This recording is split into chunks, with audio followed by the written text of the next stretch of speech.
सभी भाइयों को जय हिंद। मैं उम्मीद करता हूँ आप लोग बहुत अच्छे होंगे, स्वस्थ होंगे, आप लोग की पढ़ाई अच्छी चल रही होगी। हमारा जो है कि जो 54 सेट है उसमें से पहला सेट हिंदी का हो चुका, हिंदी और जीएस का हो चुका, अपलोड भी हो चुका है। उसका जो है कि टेलीग्राम में आप लोग पीडीएफ भी प्राप्त कर सकते हैं, ठीक है। तो हम प्रैक्टिस नंबर 12/11/2021 शिफ्ट सेकेंड में जो यूपीएसआई पेपर हुआ था सब इंस्पेक्टर का 2021 में, उसको देखेंगे। सेट नंबर 2, ठीक है। देखते हैं पहला क्वेश्चन हिंदी का। इनमें से कौन सी बोली राजस्थान की बोली नहीं है?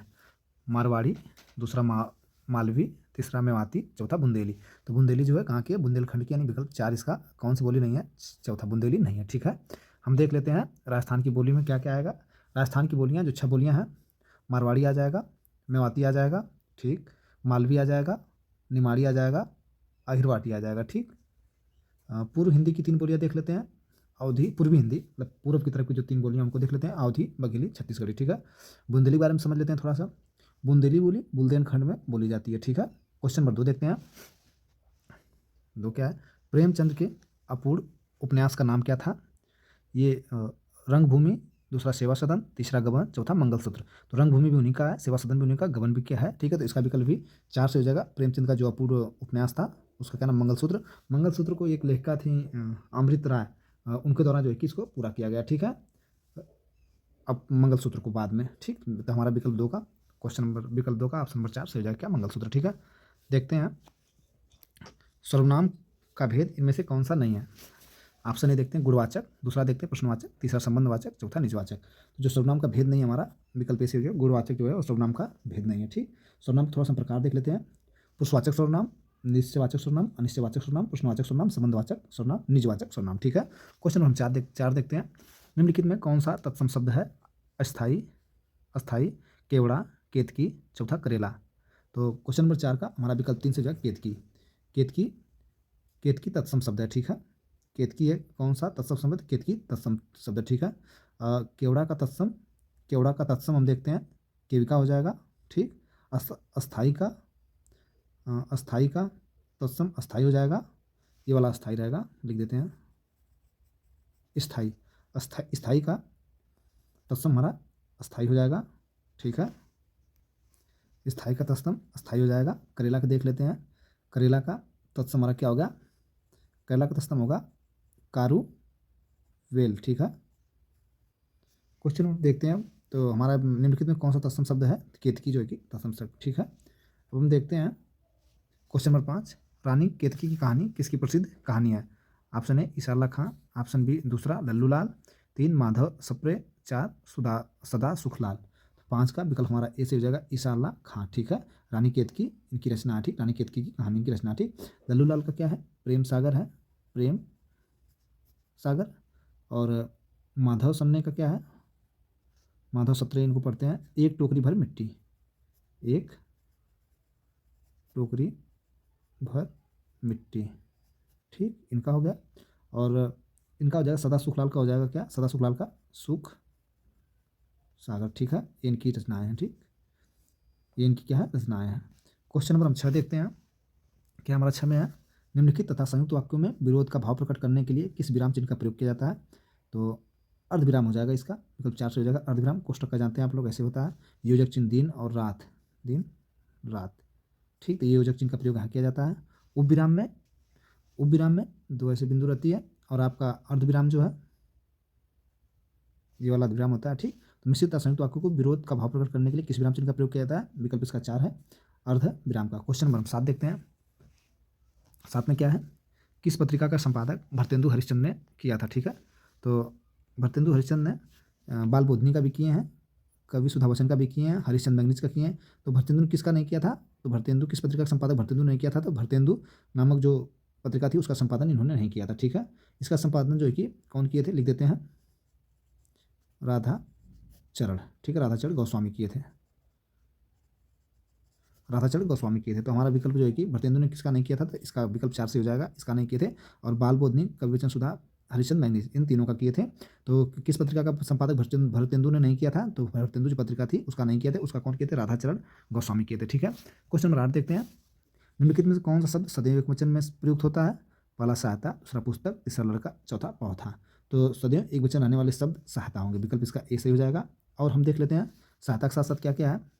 शब्द एक वचन वाले शब्द सोना, ठीक, चांदी, सोना चांदी सौंदर्य, ठीक, दल, आकाश, सदैव एक वचन वाले रहने वाले शब्द हैं, ठीक। क्वेश्चन नंबर 9 देखते हैं क्या है। घास फूस में कौन सा सर्वनाम है?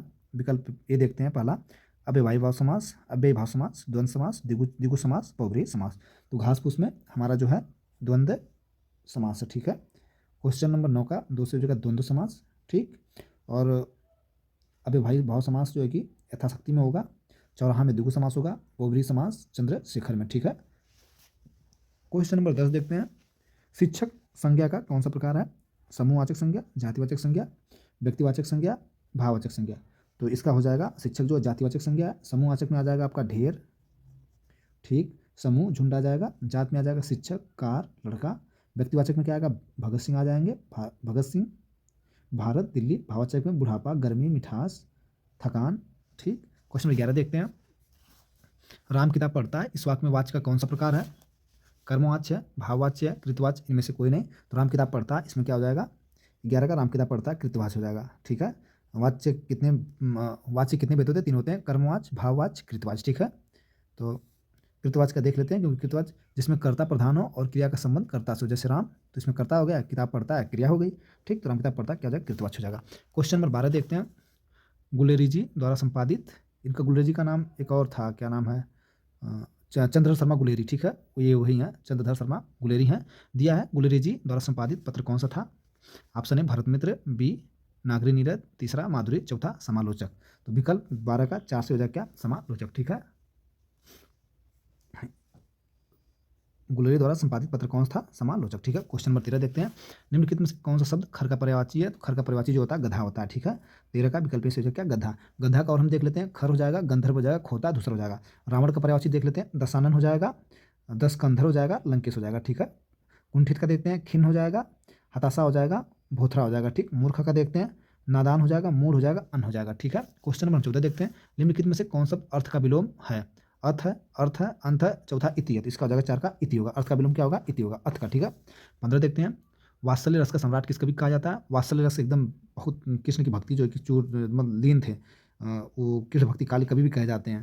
तो किसको कहा जाता है? जो कृष्ण के बाल को पूरा विस्तृत वर्णन किया था। जब हम लोग क्लास 6, 8, 9 में पढ़ रहे थे, बार बार आता था सूरदास, ठीक है। अगर हम राम भक्ति के कवि के बारे में बात कर लेंगे तो क्या हो जाएंगे आपके? तुलसीदास हो जाएंगे, ठीक है। राम भक्ति तुलसीदास हो जाएंगे। बिहारी की बात करेंगे तो रीतिकालीन कवि हो जाएंगे। अगर हम नंददास की बात करेंगे, नंददास जो है ब्रज भाषा के संत कवि कहे जाते थे। तो वात्सल्य रस का सम्राट किसे कहा जाता है? सूरदास को, ठीक है। राम भक्ति का तुलसीदास को। बिहारी को हम क्या कहते हैं? रीतिकालीन कवि कहते हैं। नंददास को क्या कहते हैं? नंददास को हम ब्रज भाषा के संत कवि कहते हैं, ठीक। चारों बता दिए। तो 15 का विकल्प हमारा ये सही है। क्वेश्चन नंबर 16 देखते हैं। निम्नलिखित में से किस वाक्य में कर्मवाच्य नहीं है, ठीक है। निम्नलिखित में किसमें कर्मवाच्य नहीं है? तो इसका विकल्प 4 हो जाएगा। बालक खिलखिलाकर हंस रहा था, ठीक है।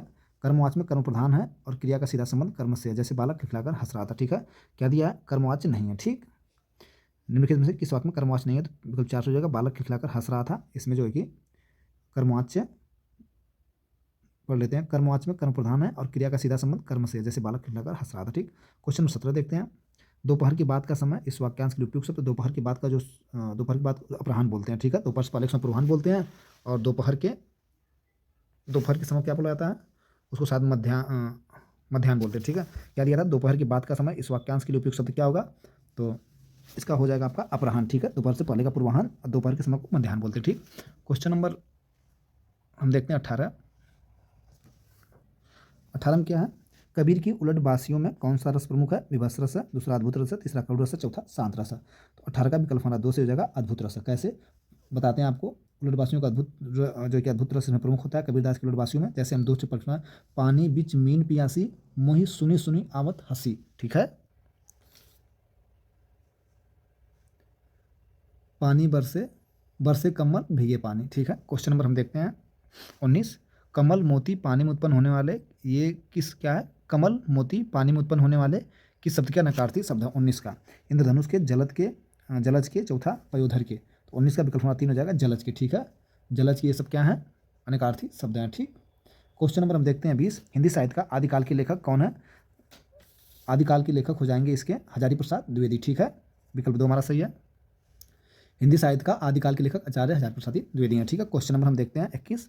21 क्या है? वे आम के पेड़ हैं। इस वाक्य में अधोरेखित शब्द का सर्वनाम का एक प्रकार लिखिए। निश्चयवाचक सर्वनाम है, निजवाचक सर्वनाम, प्रश्नवाचक सर्वनाम है, संबंधवाचक। क्या है? वे आम के पेड़ हैं। तो वे आम के पेड़ हैं, इसमें निश्चयवाचक मतलब कंफर्म बता रहे हैं वे आम के पेड़ यानी निश्चयवाचक सर्वनाम हो जाएगा, विकल्प ए सही। ठीक, क्वेश्चन 22 देखते हैं क्या है? जाके प्रिय न राम वैदेही तजही ताही कोटि बैरी सम यद्यपि परम स्नेही। यह किसकी प्रसिद्ध उक्ति है? यह जो प्रसिद्ध उक्ति है ये तुलसीदास जी की है। ठीक, जाके प्रिय न राम वैदेही तजही ताही कोटि बैरी सम यद्यपि परम स्नेही। ठीक है, ये तुलसीदास जी की है। 22 का विकल्प ऐसे हो जाएगा। क्वेश्चन 23 देखते हैं। 23 में क्या है? तरल शब्द का विलोम, तो तरल का हो जाएगा ठोस हो जाएगा। ठीक है, विकल्प इसका 2 सही है। तरल का विलोम क्या हो जाएगा? सरल का विलोम जटिल होता है, तरल का विलोम ठोस हो जाएगा। तीसरे का विलोम कुंठित हो जाएगा, तीसरे का विलोम कुंठित है। ठीक, क्वेश्चन 24 देखते हैं। हिंदुस्तान भाषा का रूप है दक्षिणी हिंदी, संस्कृतनिष्ठ, ब्रज अवधि का मिश्रित रूप, चौथा हिंदी उर्दू मिश्रित। तो हिंदुस्तान की भाषा का जो रूप है वो ये विकल्प 4 से हो जाएगा, हिंदू उर्दू मिश्रित। 25 निम्नलिखित में कौन सा शब्द स्त्रीलिंग है? ठीक है, स्त्रीलिंग है। ऑप्शन ए स्पर्श, ऑप्शन बी लेख, ऑप्शन सी दुख, यानी स्त्रीलिंग कौन सा? गरिमा। तो इसका विकल्प 4 से हो जाएगा, गरिमा। ठीक है, निम्न में कौन सा शब्द तद्भव नहीं है? ठीक, कसौटी, काठ, कार्य, कहानी। तो कौन सा तद्भव नहीं है? तो तद्भव इसका जो है कि कार्य का काम हो जाएगा, यानी कार्य जो है कि तद्भव नहीं है। ठीक है, और कसौटी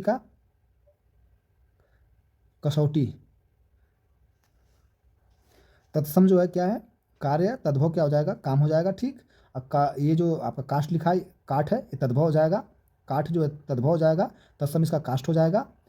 आपका ये कहानी जो लिखी है, कहानी तद्भव है, इसका जो है कि तत्सम देखेंगे तो कथा निका हो जाएगा। ठीक है, क्वेश्चन नंबर हम 27 देखते हैं क्या है? किस शब्द में उपसर्ग नहीं है? व्यापार, विरासत, तीसरा विक्षक, चौथा विकल्प। तो इन तीनों में जो है कि व्यापार, विक्षक, विकल्प में उपसर्ग है, लेकिन विरासत में उपसर्ग नहीं है। तो 27 का ए सही हो जाएगा। ठीक, क्वेश्चन 28 देखते हैं। केदारनाथ अग्रवाल को किस कृति पर साहित्य अकादमी पुरस्कार प्राप्त हुआ था? केदारनाथ अग्रवाल को अपूर्वा के लिए साहित्य अकादमी पुरस्कार प्राप्त हुआ था। फूल नहीं रंग बोलते हैं, इसके लिए केदारनाथ अग्रवाल को सोवियत लैंड नेहरू पुरस्कार प्राप्त हुआ था। ठीक है, क्वेश्चन नंबर हम देखते हैं 29। निम्न में कौन सर्वनाम शब्द कौन सा है? रोग, कौन, सफाई, नींद। तो सर्वनाम शब्द हो जाएगा कौन, कौन, मैं, तुम, हम, आप, इस, उस, यह। ठीक है, कौन हो जाएगा? 30 देखते हैं। पूर्वी हिंदी का विकास इनमें से किस अपभ्रंश से हुआ? तो पूर्वी हिंदी का विकास अर्धमागधी अपभ्रंश से हुआ। विकल्प इसका 3 से हो जाएगा कौन सा? पूर्वी हिंदी का विकास इनमें से किस अपभ्रंश? अर्धमागधी अपभ्रंश हुआ। ठीक, राम सेब खाता है, इस वाक्य में क्रिया का कौन सा प्रकार है? तो राम सेब खाता है, इस वाक्य में पूर्वकालीन क्रिया या सकर्मक क्रिया, आकर्मक क्रिया, अनेकार्थक क्रिया। तो राम सेब खाता है को इसका द्वितीय सकर्मक क्रिया हो जाएगा, विकल्प 2 से हो जाएगा। राम सेब खाता है, इसमें सकर्मक क्रिया उस क्रिया की प्रकार सकर्मक क्रिया उस प्रकार की क्रिया है जिसमें कर्ता द्वारा किया गया कार्य किसी अन्य चीज का प्रभावित करता है। ठीक है, तो राम द्वारा सेब खाया जाता है, कौन सा? सकर्मक क्रिया। ठीक, क्वेश्चन 32 देखते हैं क्या है? सारंग लय सारंग चली गई सारंग की ओट, सारंग झीनो पाई के सारंग कई गई चोट में कौन सा अलंकार है? ऑप्शन एमक अलंकार है, ऑप्शन बी उत्प्रेक्षा अलंकार है, ऑप्शन सी श्लेषम अलंकार है, चौथा रूपक अलंकार है। तो विकल्प 32 का हमारा ए से हो जाएगा, यमक अलंकार है। ठीक है, जहाँ एक ही शब्द की आवृत्ति बार बार होती है उसे यमक अलंकार कहते हैं। ठीक है, सारंग इसमें कई बार आया है। क्वेश्चन नंबर 32 का विकल्प हमारा ए से हो जाएगा। ठीक, यमक अलंकार है। कोई 33 देखते हैं। 33 में क्या? निम्नलिखित में कौन सा उदार का विलोम है? नम्र, कोमल, कठोर, पुरुष। 33 का विकल्प हमारा 3 हो जाएगा, उदार का कठोर हो जाएगा। ठीक है, उदार कौन सा विलोम हो जाएगा? कठोर। ठीक, क्वेश्चन नंबर अब क्या पैराग्राफ है इसको हम छोड़ते हैं। 37 देखते हैं। दिया है कि जंगम का विलोम है चेतना, सुकुवर, यथावर, चौथा अगम। तो इसका विकल्प 3 से हो जाएगा, क्या होगा? इसका जंगम का विलोम क्या हो जाएगा? यथावर। ठीक, क्वेश्चन 38 देखते हैं। इनमें से कौन सा स्त्रीलिंग है? आय, विवाद, सार, रूप। तो आय जो है कि स्त्रीलिंग शब्द है, जबकि विवाद, सार और ये रूप सब क्या है? ये जो है कि पुल्लिंग शब्द हो जाएंगे। ठीक, तो 38 का विकल्प हमारा ये सही है। 39 क्वेश्चन में देखते हैं। आप मियाँ जी मांगते द्वार खड़े दरवेश, इस श्लोक की क्या अर्थ है? मांगने में शर्म करना, किसी निर्धक के घर भिखारियों की भीड़ होना, सीखी मारना, भीख मांगने पर दान करने वाला। विकल्प इसका 2 से हो जाएगा, किसी निर्धन के घर भिखारियों की भीड़ होना। कैसे हम देखते हैं इसका उदाहरण से कि उदाहरण से हम इसका देख लेते हैं, इसका वाक्य प्रयोग करके। सेठ जी दिवालिया होकर भी दान करने चले, यह तो वही बात हुई कि आप मियाँ जी मांगते द्वार खड़े दरवेश। ठीक है, कोई दिवालिया होकर के भी कोई दान करे तो ये उसी बनाएगी, आप मियाँ जी मांगते द्वार खड़े दरवेश। ठीक है, तो किसी निर्धन के द्वारा घर भिखारियों की भीड़ होना। क्वेश्चन नंबर 40 देखते हैं, जो हमारा लास्ट क्वेश्चन होगा। अवधि शिला का उस पर था क्या? अवधि शिला का उस पर था गुरुभार, तिल तिल काट रही थी दृंग जलधार में कौन सा छंद है? तोटक, दूसरा बरवे, तीसरा वंशस्थ, चौथा रोला। तो 40 का विकल्प हमारा 2 से हो जाएगा, बरवे है। ठीक है, कैसे देखते हैं इसका उदाहरण देख लेते हैं। बिना चले मंजिल क्या कभी मिली, बाहर आई तब ही कली खिली। ठीक है, तो क्वेश्चन नंबर हमारा इसका हो जाएगा अवधि शिला का उस पार था गुरुभार, तिल तिल काट रही थी दृंग जलधार। कौन सा हो जाएगा? बरवें। बरवें में क्या होता है? बरवें छंद यह अवधि भाषा का व्यक्तिगत छंद है जो प्रयास श्रृंगार रस के लिए प्रयुक्त होता है। इसमें कुल 19 मात्रा होती है जिसमें 12 एवं 7 पर यति अर्थात विराम होता है। ठीक है, उदाहरण के लिए बताई दी ने, बिना चले मंजिल क्या कभी मिली, बाहर आई तब ही कली खिली। ठीक है, थैंक यू, धन्यवाद। प्रैक्टिस हमारा 2 समाप्त हुआ।